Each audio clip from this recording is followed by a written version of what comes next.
CM Dhami ने समीक्षा भी की है। इसी के साथ साथ आपको बताते चले कि 3 तस्वीरें आपके सामने हैं। चमोली में एवलांच और साथ ही रेस्क्यू ऑपरेशन भी लगातार तमाम टीमों की ओर से किया जा रहा है। मुख्यमंत्री पुष्कर सिंह धामी लगातार समीक्षा भी कर रहे हैं और आज संभावना यह भी है कि मुख्यमंत्री पुष्कर सिंह धामी चमोली का दौरा भी कर सकते हैं। हालांकि जानकारी यह भी मिल रही है कि हेलीपैड पर बर्फ जमी हुई है और उस बर्फ को हटाने का काम भी किया जा रहा है। मौसम भी लगातार खराब हो रहा है, बर्फबारी जारी है।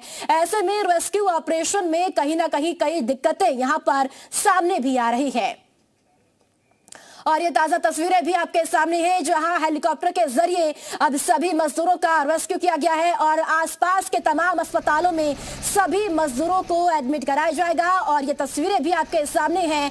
एवलांच आने की वजह से बड़ी संख्या में जो मजदूर है वो एवलांच के नीचे दब गए। रेस्क्यू ऑपरेशन किया गया, 33 मजदूरों को फिलहाल रेस्क्यू कर लिया गया है और कई ऐसे मजदूर हैं जो अभी भी एवलांच में दबे हुए हैं। और ये ताजा तस्वीरें भी आपके सामने हैं। हेलीकॉप्टर से लगातार रेस्क्यू सभी मजदूरों का किया जा रहा है। जी हां, आपको बताते चले कि यहां पर मौसम भी लगातार खराब हो रहा है, बर्फबारी हो रही है, बारिश हो रही है, जिसकी वजह से कहीं ना कहीं रेस्क्यू ऑपरेशन में दिक्कतें भी सामने आ रही है और ये मौसम रेस्क्यू ऑपरेशन में रुकावट बनता हुआ भी नजर आ रहा है। लेकिन तमाम टीमें एनडीआरएफ, एसडीआरएफ और वायुसेना की ओर से पूरी कोशिश की जा रही है कि सभी मजदूरों को सुरक्षित और आसान तरीके से सभी को यहां से बाहर निकाला जाए, सुरक्षित स्थान पर लाया जाए।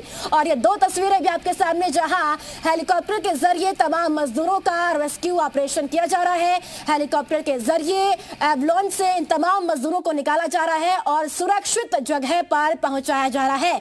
और ये तस्वीरें देखिए, हेलीकॉप्टर में सभी मजदूर यहां पर पहुंचाए जा रहे हैं क्योंकि मौसम भी खराब है। लेकिन ऐसे में तमाम जो टीमें हैं वो लगातार रेस्क्यू ऑपरेशन का काम यहां पर करते हुए नजर भी आ रही है। तो 22 मजदूरों की तलाश अभी भी जारी है और साथ ही साथ आपको बता दें कि 33 मजदूरों का सफल रेस्क्यू ऑपरेशन हो चुका है। 33 मजदूरों को एवलांच से बाहर निकाल लिया गया है, लेकिन अभी भी कई मजदूर यहां पर फंसे हुए हैं। एनडीआरएफ, एसडीआरएफ, वायुसेना, पुलिस बल मौके पर मौजूद है और साथ ही साथ MI-17 की ओर से भी अब यहां पर सभी मजदूरों का रेस्क्यू कर अस्पतालों तक पहुंचाया जा रहा है ताकि किसी भी मजदूर को अगर कोई भी दिक्कत या फिर परेशानी है उन्हें तुरंत अस्पताल में भी एडमिट कराया जा रहा है। तो ये तस्वीरें भी आप देख सकते हैं जहां आर्मी के जवान लगातार इन मजदूरों को स्ट्रक्चर के माध्यम से लेकर आ रहे हैं। और इस वक्त की सबसे बड़ी खबर सामने आ रही है। माणा गांव में फिर से शुरू हुआ रेस्क्यू ऑपरेशन। जी हां, एक बार फिर से रेस्क्यू ऑपरेशन शुरू हो गया है। 22 मजदूरों का रेस्क्यू ऑपरेशन जारी है। मौसम खराब होने की वजह से रेस्क्यू ऑपरेशन फिलहाल रुका हुआ था। सीएम धामी आज चमोली का दौरा कर सकते हैं। जी हां, इस वक्त ये बड़ी खबर आपको बता रही है चमोली से, जहां अब रेस्क्यू ऑपरेशन एक बार फिर से शुरू हुआ है। मौसम खराब होने की वजह से रेस्क्यू ऑपरेशन रुका हुआ था, लेकिन अब धीरे धीरे मौसम साफ हो रहा है और एक बार फिर से रेस्क्यू ऑपरेशन को शुरू कर दिया गया है और अब जल्द ही सभी मजदूरों को यहां से बाहर निकाला जाएगा। 33 मजदूरों का रेस्क्यू हो चुका है। 22 मजदूर अभी भी फिलहाल यहां पर फंसे हुए हैं, लेकिन अब जानकारी यह मिल रही है कि रेस्क्यू ऑपरेशन शुरू हो चुका है क्योंकि मौसम अब धीरे धीरे यहां पर साफ होता हुआ नजर आ रहा है। माणा गांव की अगर बात की जाए तो यहां पर लगभग 4 से 5 फीट इस वक्त बर्फ पड़ी हुई है। ऐसे में कहीं ना कहीं दिक्कतें लगातार यहां पर टीम को हो रही है कि कैसे रेस्क्यू किया जाए, लेकिन तमाम टीमें जमीनी स्तर पर है और सभी का सफल रेस्क्यू ऑपरेशन यहां पर तमाम टीमों की ओर से किया जा रहा है। और अब जानकारी यह भी मिल रही है कि रेस्क्यू ऑपरेशन एक बार फिर से शुरू हो गया है। कल रेस्क्यू ऑपरेशन वहाँ आईटीबीपी, आर्मी और बीआरओ की ज्वाइंट टीम ने किया था। उसमें 33 लोग हमें मिल गए थे सकुशल 55 में से, और 3 जो क्रिटिकली इंजर्ड थे आईटीबीपी माणा हॉस्पिटल में इलाज चल रहा था। तो आज आर्मी हॉस्पिटल हेली के माध्यम से उनको जोशीमठ लाया गया है और अब उनका उपचार जोशीमठ आर्मी हॉस्पिटल में चल रहा है। अभी तीनों की कंडीशन स्टेबल बताई जा रही है और फिलहाल एनडीआरएफ की टीम भी यहाँ उपलब्ध है हमारे पास। 28 लोग हैं एनडीआरएफ के और कुछ टीमें हमारी गोविंद घाट और हनुमान चट्टी के पास हैं। तो मौसम जिस तरह से अभी खुला है, आशा है कि और जो हेल्प सेंटर की तरफ से हमें आ रही है और रेस्क्यू ऑपरेशन में तेजी आई। चल रहा है। Indian army, ITBP, NDRF, SDRF की टीमें वहां पर काम कर रही हैं क्योंकि पूरे रास्ते में बर्फ है इसकी वजह से कल पहुंचने में दिक्कत हुई थी। आज मौसम अभी खुला हुआ है तो एयर सपोर्ट मिला हुआ है। एयर सपोर्ट की वजह से जो रेस्क्यू ऑपरेशन है वो तेजी से हो पा रहा है। जो कल गंभीर घायल थे उन सभी को रेस्क्यू किया गया है। 14 लोगों को हेलीकॉप्टर की मदद से हॉस्पिटल की ओर ले जाया गया है। आईटीबीपी के सूत्रों ने बताया कि एक की मृत्यु हो चुकी है, एक की मृत्यु कंफर्म की है आईटीबीपी के सूत्र ने अभी। उन्होंने कहा है कि एक की मृत्यु हो गई है और बाकी अन्य लोगों का इलाज चल रहा है। और इसके अलावा 8 अलग अलग कंटेनर थे जिसके अंदर ये तमाम मजदूर रह रहे थे, और जब एवलांच आया है तो उसमें कितने लोग हताहत हुए हैं यही तलाशने के लिए तमाम टीमें इस वक्त रेस्क्यू में हैं। और बहुत सारे लोग वहां से सकुशल निकल भी गए थे, इसीलिए देर रात जो आंकड़ा आया सुरेंद्र, क्या ये सूत्रों के हवाले से ही जानकारी है कि एक की मौत हुई है या फिर ये पुख्ता तौर पर जानकारी मिल रही है? देखिए, पुख्ता तौर पे जानकारी है। जो मेरे पास अभी जानकारी आई है आईटीबीपी सोर्सेस से, उन्होंने ये कहा है कि एक की मृत्यु हो गई है।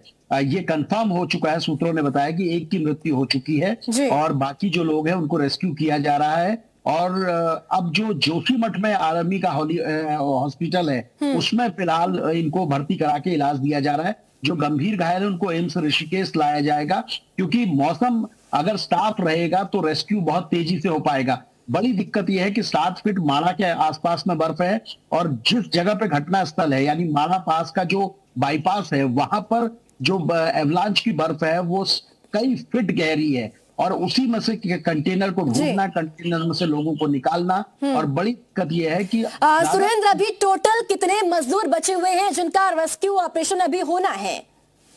देखिए, ऑफिशियली 22 लोगों का रेस्क्यू होना है। 22 लोगों का रेस्क्यू के लिए पूरा अभियान चलाया जा रहा है और तमाम हम अधिकारियों से इस पर बातचीत कर रहे हैं। जैसे ही कुछ इसमें कुछ लोग और लोग निकाले जाएंगे तो उनकी भी सूचना दी जाएगी। लेकिन एक चीज ये भी आ रही है कि 8 कंटेनर में ये रह रहे थे, अगर बड़े बोल्डर नहीं टकराए होंगे तो हो सकता है कि कुछ लोग उसमें सही सलामत भी बाहर निकल जाएं, क्योंकि अगर कंटेनर के अंदर है तो बर्फ से बहुत ज्यादा इफेक्ट नहीं हुआ होगा, लेकिन अगर ये बोल्डर की चपेट में आए होंगे तो दिक्कतें बढ़ सकती हैं। और यही कोशिश इस वक्त तमाम जो रेस्क्यू टीमें हैं वो यही कोशिश कर रही हैं।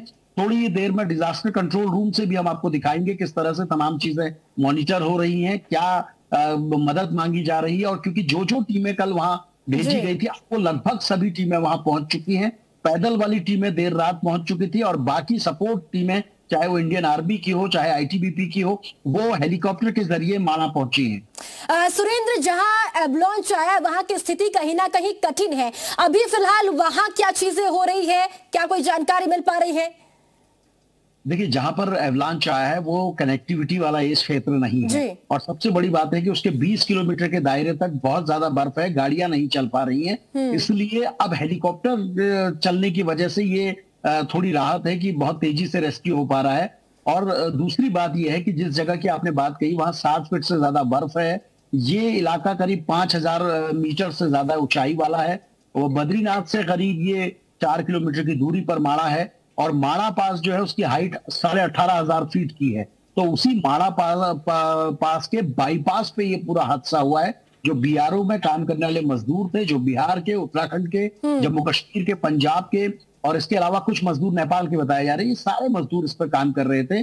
जो इस हादसे में जो लोग फंसे हुए थे, जिनमें से 33 लोग कल शाम तक निकाल लिए गए थे, 22 को तलाशा जा रहा है। थोड़ी देर में और जानकारी मिलेगी, कुछ और लोगों के मिलने की भी बात चल रही है, लेकिन अभी ऑफिशियल इसके स्टेटमेंट सामने नहीं। जी जी, सुरेंद्र, ये भी जरूर बताएं कि क्या ये सभी टीमें हेलीकॉप्टर के जरिए वहां पर जा रही है या फिर कुछ टीमें पैदल भी वहां तक पहुंच रही है? क्योंकि जिस तरीके से अभी जानकारी दे रहे हैं कि 7 फीट तक बर्फ है, अगर 7 फीट तक बर्फ है तो वहां पहुंचना, पैदल भी चले जाए तो बहुत कठिन ये रास्ता है।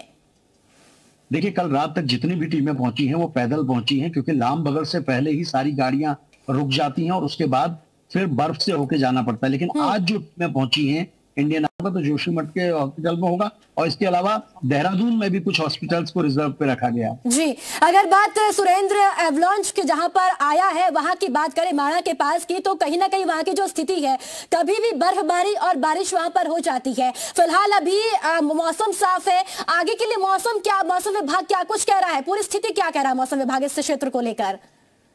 देखिए, यही राहत की बात है कि आज सुबह 10 बजे के बाद मौसम क्लियर है। जो मौसम विभाग ने कल तक कहा है, कल रात तक के लिए अलर्ट था, लेकिन आज 10 बजे के बाद से मौसम और ज्यादा साफ है।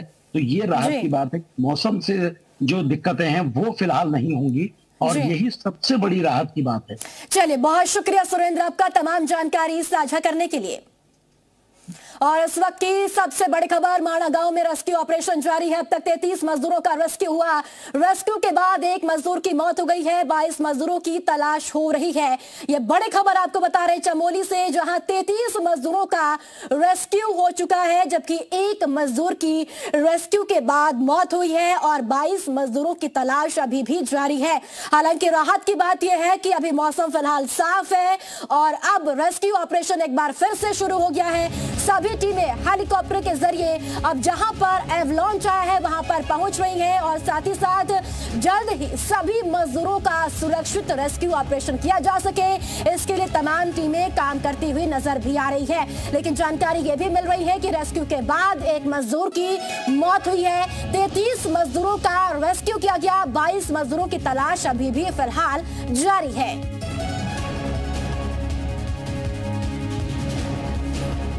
तो वहीं मुख्यमंत्री पुष्कर सिंह धामी लगातार मॉनिटरिंग भी कर रहे हैं और आज मुख्यमंत्री खुद अब चमोली का दौरा भी कर सकते हैं। जहां मुख्यमंत्री ने स्वयं कहा है कि वे चमोली जाएंगे, जहां पर लगातार अधिकारियों से बातचीत करेंगे।